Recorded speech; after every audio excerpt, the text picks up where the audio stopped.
இயேசு சிலுவையில் சொன்ன கடைசி வார்த்தை, எல்லாம் முடிந்தது, வேத வாக்கியம் நிறைவேறத்தக்கதாக தாகமாயிருக்கிறேன். வேத வாக்கியம் நிறைவேறத்தக்கதாக தாகமாயிருக்கிறேன். அதற்கான அர்த்தம் என்ன? இந்த வசனம் சொல்லுது, உன்னை ஜெனிப்பித்த கண்மலையை நீ நினையாமல் போனாய், உன்னை பெற்ற தேவனை மறந்தாய். அதாவது பெற்றது தேவனாம், ஜெனிப்பித்தது கண்மலையாம். மண்ணினால் உண்டாக்கி ஜீவ சுவாசத்தை ஊதி நம்மை ஆத்மாவாக, ஒரு ஜீவ ஆத்மாவாக உண்டாக்குனது தேவனாம்.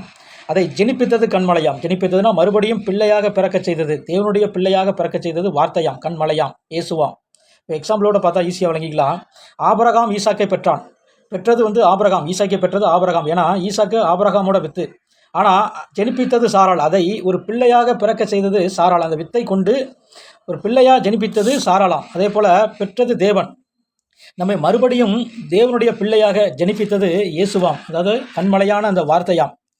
1 பேதுரு 1:23 சொல்கிறது, அழிவுள்ள வித்தினாலே அல்ல, அழிந்து போகிற வித்தினாலே அல்ல, மாம்சமான வித்தினால அல்ல, என்றென்றைக்கும் நிற்கிறதும் ஜீவனுள்ளதுமான தேவ வசனமாகிய அழிவில்லாத வித்தினாலே, தேவ வசனமாகிய அழிவில்லாத வித்தினாலே மறுபடியும் ஜெனிப்பிக்கப்பட்டீர்களே. இப்போ நம்ம அவருடைய வார்த்தையினால நம்ம மறுபடியும் ஜெனிப்பிக்கப்பட்டிருக்கோமா? தேவனுடைய பிள்ளையா ஜெனிப்பிக்கப்பட்டிருக்கோமா? அதாவது பரிசுத்தமும் ஜீவனும் கொண்ட தேவனுடைய சந்ததியா, தேவனுடைய பிள்ளையா நம்ம ஜெனிப்பிக்கப்பட்டிருக்கோமா?